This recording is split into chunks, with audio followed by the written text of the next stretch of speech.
Magandang hapon po sa ating lahat. Coffee time muna tayo.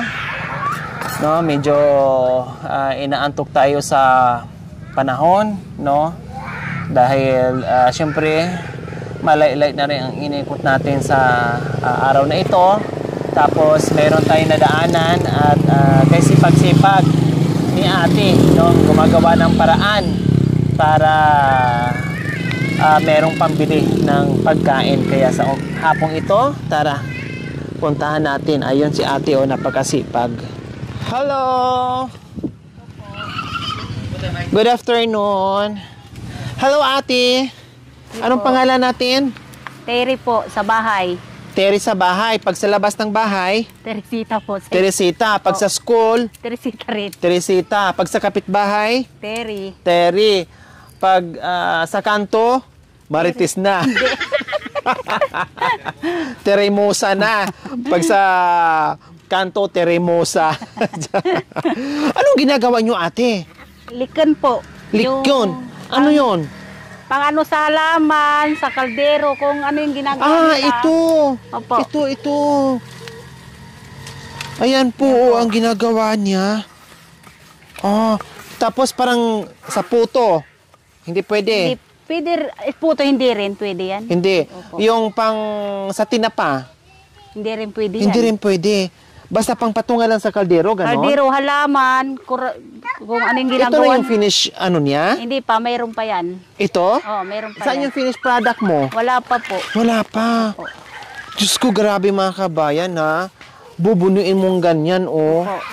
Ang hirap gawin kasi nipisan mo ng nipisan. Pero ang galing, buti hindi napuputol, ate, no? Hindi po. Ayan, Pag oh, hindi ko sanay, mapuputol talaga. So magkano naman pag nabuo nyo ito, ate Tere? Pag dito, kukunin nila 4 na piso. Pag ibibinta nila sa ano, sa So may 2 pesos lang patong. Opo. 4 na piso sa inyo. Opo. So sa isang araw magkano kayo? Sa totoo, pag finish na yan, mga 25, 20, gano'n na piraso. Sa isang araw nagagawa nyo? Bali, ano na yun? 100 o 80, gano'n. Oh, grabe na pagkatsaga nyo, Opo. ate Tere, no? Buong maghapon kayo dyan, Opo. nakaupo, no? Tapos, maka 20 o 25 pieces na ganito, Opo. meron kayong 100 sa buong maghapon. Anong trabaho ni mister? Nagtitinda po ng pandesal. Pandesal, nasaan na ngayon? Nagtitinda po Nagtitinda siya. pa rin? Opo. Akala ko sa umaga yon. May panghapon din po. Okay.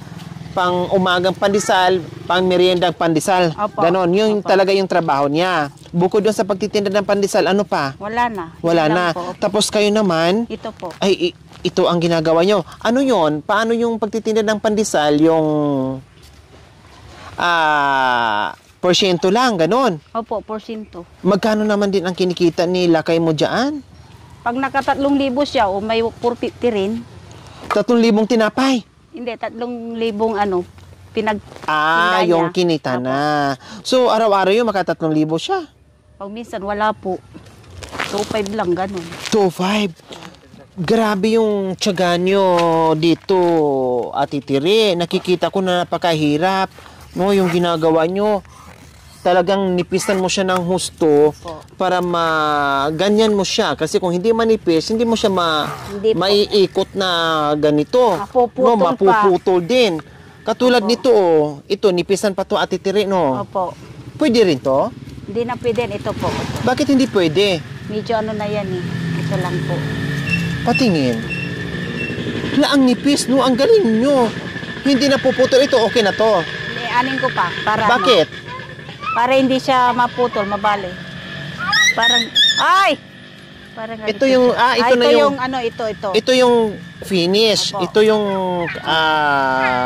Ito, patpat. Ito yung baog. anong, Sinasabi nila. ano yung patpat? Yung ito, yung nasa ilalim niya. Ito yung patpat. Yung baog, Ito yung nasa, ibabaw. ito yon. Opo. Ito yung patpat. Oo. Baog na to. Opo. Hindi na magkaanak baog. Hello, baby mo to? Yan po, bibi ko. Ito po, apo ko.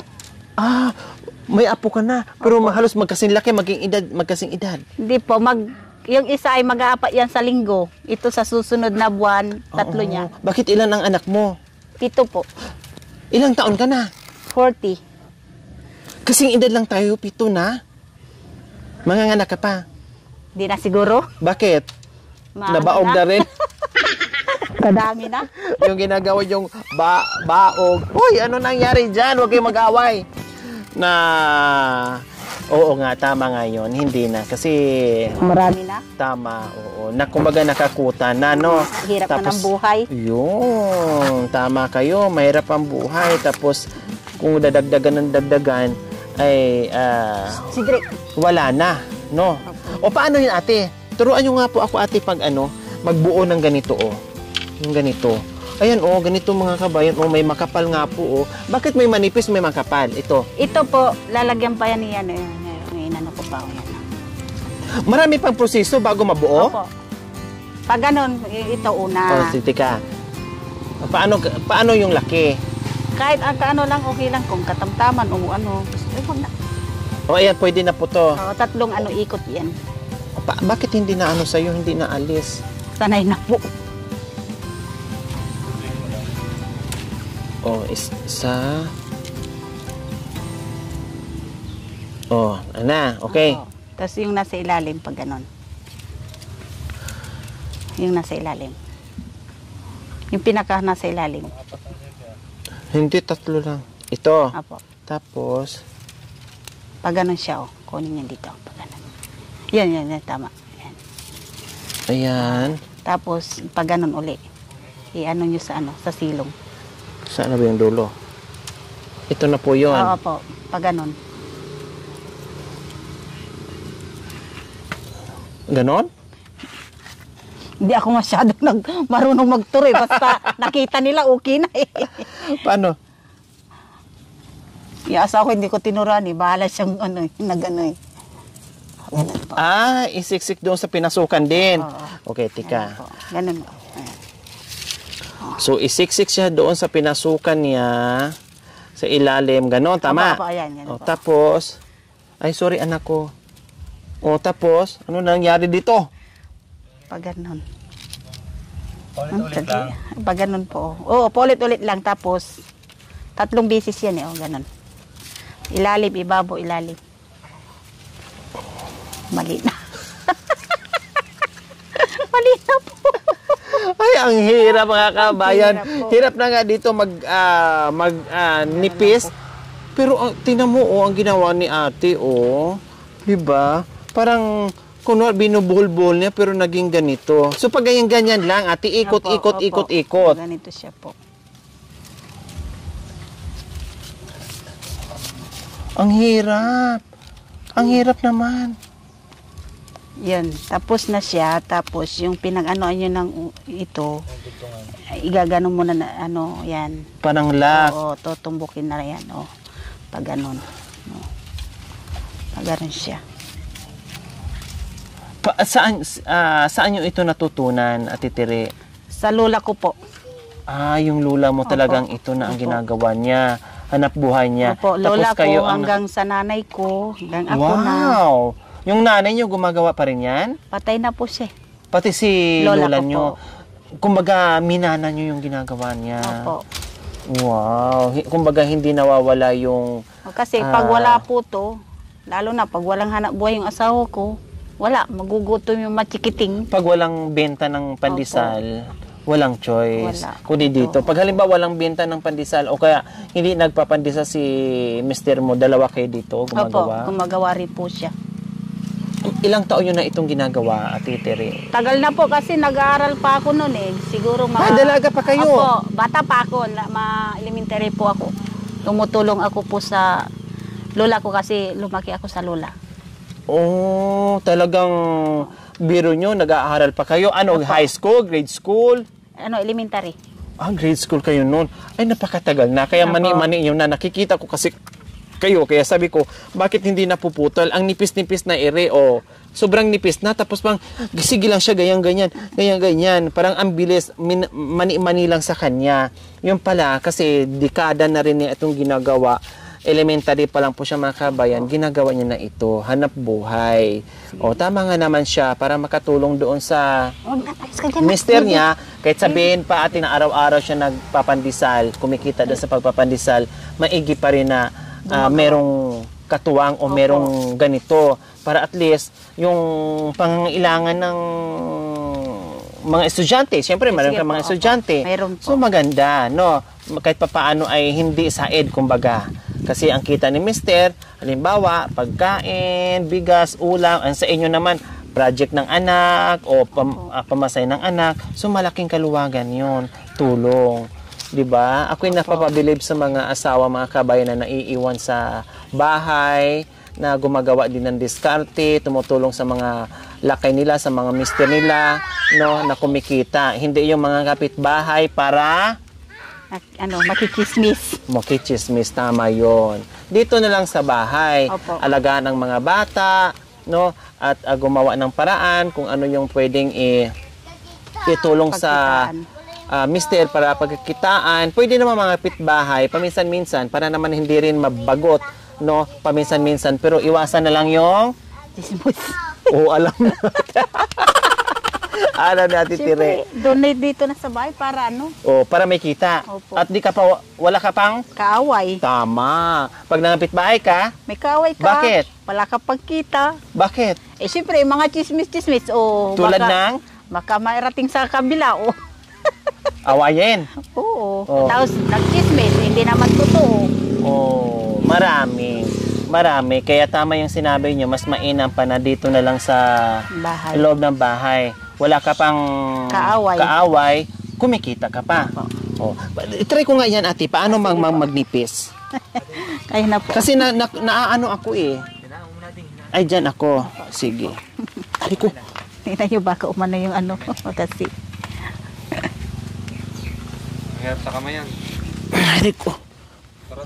Ito ate? Opo. Ano yung para hindi Ano gagawin ko? Ganun siya. May sugat kayo. Parang may sugat. Ganyan mo na. Opo.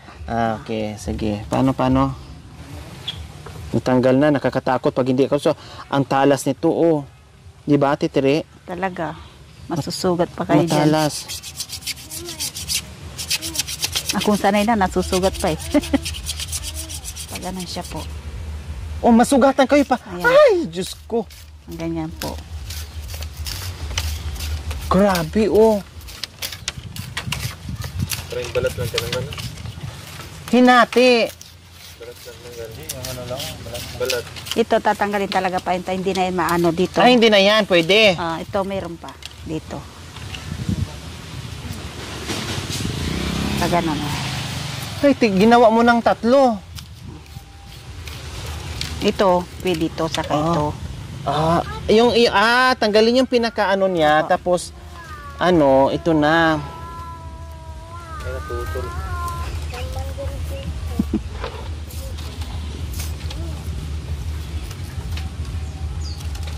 Madiretso sa ita.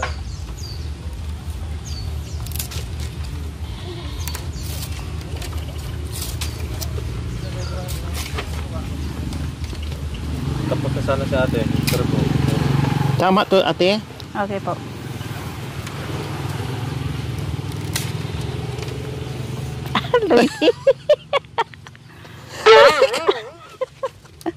Wala na. Hindi ko na natin. Ito na, parang buntot na. Okay, sige. Ito, ate. Okay na to. Kailangan talaga sanay, mga kabayan, ang bilis ng kami ni ate. Tapos ito, anong gagawin? Ngayon ginagawa ko kanina. Pag ganun. Okay. So, kumusta naman ang buhay-buhay at Titire? 7 ang anak. Din si Mister ay nagpapandisal. Kayo naman ay dyan. Kumusta naman po ang buhay-buhay? Pag minsan masaya, pag minsan away. Anong yung masaya? Bakit masaya? Yung masaya, pag lalo na yung mga anak niyo magkakasundo, tapos nandito, walang Masaya kayo. Po. O bakit mag-away? Bakit minsan nasabi niyong may away? Pag minsan nag-aaway, pag kulang yung Kulang yung remit ni Mister. may budget sa bahay. Sa araw-araw. Tapos baon. Ilan ba ang estudyante mo, Ate Tere? 2 po. Elementary. Dalawa? 3 kasi yung isa naman nasa ano po, sa Santa Maria po. Bakit nandun sa Santa Maria? Nagtatrabaho, nag-aaral. Anong trabaho? Nagtatrabaho, nag-aaral. Wow, nag-self-supporting. Working student ba? Opo. Anong year na? Grade 8 po. Oh, high school pa. Opo. Sino ang tinitirahan niya doon? Nasa ano po siya, simbahan po. Ah, Naglilinis doon sa ano, simbahan po. wow, ang galing naman. Ibig sabihin, napakasipag ng anak nyo, may pangarap, porsigido. Kasi nakitaan niya yung mga magulang niya na ganito yung buhay, no? Gusto niya sigurong makatulong na hindi na kayo masyadong mahirapan sa pangangailangan niya. Kaya ang ginawa siguro niya, nagtatrabaho at the same time, pinagsabay niya yung kanyang trabaho. Opo. Diba? Yan ang mga batang may pangarap sa buhay. Gumagawa ng paraan o diskarte para makapag-aral sila na hindi yung rason na mahirap. Opo. Oh. Doon pa lang ay hindi na nangangarap, wala nang pangarap, patay na kaagad yung pangarap, hindi gumagawa ng paraan kung paano masolusyonan yung problema. Alam mo, Ate Tere, yung ganyan mga klaseng anak, no, may patutunguhan yan, no, may pangarap yan, talagang maganda yung magiging future niyan, Ate Tere. Nasaan ba ang bahay mo, Ate Tere? Ito po. Saan? Yan po, bahay ko po yan. Pwede po muna tayo saglit doon? Sige po. Ayan. Ari ko. Hindi sila dito nagugutuman, mga kabayan, kasi ang lalaki ng kaldero nila, oh. Oh. Malaki nga, pero wala naman ding laman. Siguro tapos na silang kumain. Wow, ang sarap naman ng ulam. Oh, di ba? Kinatay namin yung manok. Kinatay yung? Manok. Manok. Sabaw na lang ang natira. Wala na yung laman. So, ayan, simpleng pamumuhay dito sa ilalim ng Kawayanan. At dito tayo ngayon sa bahay nila. Oh, nandito na yung mga ano. Ang daming nagawa na. Oh, buo na. Ito. Hindi pa buo yan po. Ay, hindi pa buo. Ayan po, oh, ang dami, oh. Diyos ko. Magdadalawang linggo na yan. Dadalawang linggo. Sa tingin nyo, pag nabenta at nabuo na yung mga magkano kaya yan, Ate Tere? Ano? Kasi ano yan, 100, 400. Tapos ito, ano lang yan, 550. 550. Kailang, hindi pa to yung finished product. Marami pang gagawin dyan para mabuo. So, abutin ka rin pala ng isang buwan bago ka makabenta? Parang ganon? Hindi, pag pangalawang linggo, yung kinukuha nila. Kung ilang yung natapos ko, yun ang kinukuha nila. Okay. So, magbuo ka ng halimbawa sa 2 linggo ng ilang piraso. Kung yung matapos mo at nabuo na, yun ang kukunin nila. Okay. So, susunod na linggo. Pang ilang linggo na ito? Magdadalawang linggo na. So, malapit na. Opo. Kailangan duplikayod kayo. Paspasan para mabuo niyo ito dahil malapit na kukunin. Opo. Okay. So, ayan po mga kabayan ko lang bahay. Wow. Mukhang, anong niluto dito, ate? Yung anak ko, nagluto ng adobo. Adobong manok? Hindi, baboy. Ulam nila mamaya. Wow. Ang galing. Marunong pala sila Kasi wala magluto. silang kahoy. Okay. Kasi hapon na siya dumarating pag inaano niya yung anak niya isa. Ate Tere, meron kaming surprise sa inyo. Pasok mga Rilyos. Yes, may bigas na si Ate Tere. At assorted groceries plus isang tray na itlog. Bukod pa riyan, syempre, meron kang pambili ng ulam dahil sabaw na lang ang natira. May pambili ka ng masarap na ulam ngayon. Salamat po. Dahil dahil napansin ko yung kasipagan mo na tumutulong din sa asawa na hindi lang tumutulong sa asawa at marunong gumawa o dumiskarte para sa iba pang pangangailangan dito sa mga anak mo na nag-aaral, kaya deserve mong mabigyan ng pagmamahal. Anong mensahe niyo po sa biyaya, Ate Tere? Maraming salamat po sa unang-una po sa Lord, tapos kayo po. Ayan, walang anuman. So, ayan po mga kabayan, si Ate Tere po, nadaanan lang natin, gumagawa dito ng, anong tawag dito, Ate Tere? Liken, sa amin liken sa Bisaya, ni Yose, sigarilyo liken. No, nalagayan ng mga patungan ng kaldero o halaman. Ayan, patungan ng kaldero o halaman. Maraming salamat po sa ating walang sawang pagmamahal. Tita Vilma ng Italy. Maraming salamat po sa inyong gintuang puso. Naway pagpalain po tayo ng Panginoong Diyos araw-araw. Naway ibigyan po tayo ng kalakasan ng katawan sa araw-araw. Naway ibigyan po tayo ng mahabang buhay pang sa ganon. Marami pa tayong matulungan na gaya nila. Sa mga kabayan, huwag niyo pong kalimutan, pakishare, subscribe sa aking YouTube channel, Lori Aquino Talita. Maraming salamat po. Gabi sa Sol.